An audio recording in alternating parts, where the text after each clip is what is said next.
I woke up to find myself in this crystal wonderland. Everything was dripstone. The ground, the trees, even the air seemed to shimmer with an ethereal glow. It was breathtaking, terrifying, and utterly bizarre all at once. My first instinct was to panic, to try and figure out how I'd gotten here. But the sheer scale of it all, the impossible beauty, it was almost hypnotic.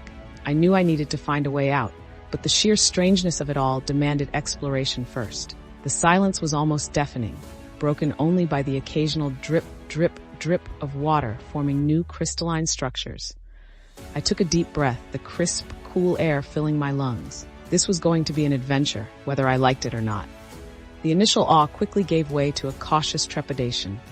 Navigating this landscape was treacherous.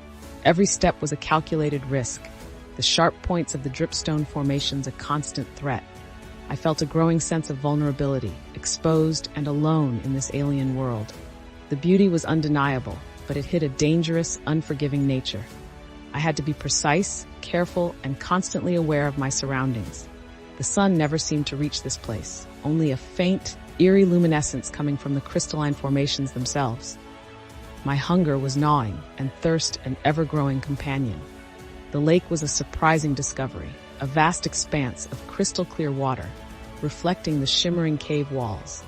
It offered a moment of respite, a chance to catch my breath and assess my situation. The water was surprisingly refreshing, quenching my thirst better than I ever could have imagined. But even this haven felt strangely unnerving. The silence was amplified here, the reflection doubling the already overwhelming sense of isolation.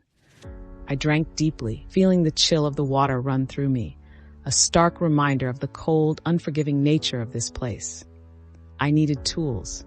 Thankfully, the dripstone itself, though dangerous, proved surprisingly workable. It was tougher than any stone I'd ever encountered, requiring considerable effort to shape, but it created tools of incredible durability. Crafting became a meditation, a slow, careful process that helped calm my frayed nerves. Each strike of the makeshift hammer was a small victory, a testament to my perseverance in this strange crystalline prison. The scale of this underground world was almost incomprehensible. The caverns stretched out into the distance, a labyrinth of crystalline formations that seemed to go on forever. A sense of wonder battled with the ever-present fear. I began to feel like an ant in a cathedral, dwarfed by the magnificence, yet utterly insignificant in the face of its vastness. The thought of escaping this place seemed more and more distant with every passing hour. I discovered a narrow passage, barely wide enough to squeeze through. It felt like a risky gamble, but my instinct urged me forward. The darkness beyond was deeper, more impenetrable than anything I'd experienced before. It felt like venturing into the unknown, a plunge into the heart of this strange crystalline realm. Hope flickered, a tiny ember in the vast darkness. Maybe, just maybe, this was my way out. The stalagmite loomed before me, a giant crystalline spear piercing the ceiling.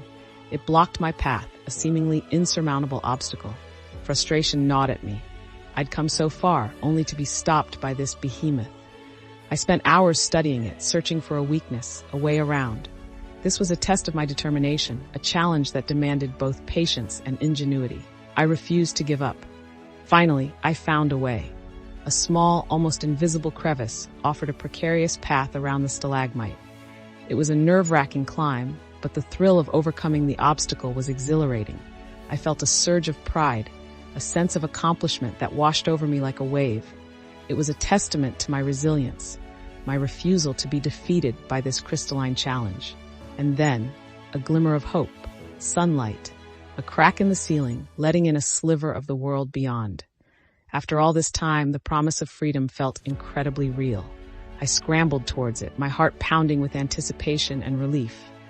The journey hadn't been easy, but the sight of that light, the promise of escape, filled me with a profound sense of gratitude and accomplishment. I stepped out into the sunlight, blinking against the brightness. The world was different, vibrant, and alive.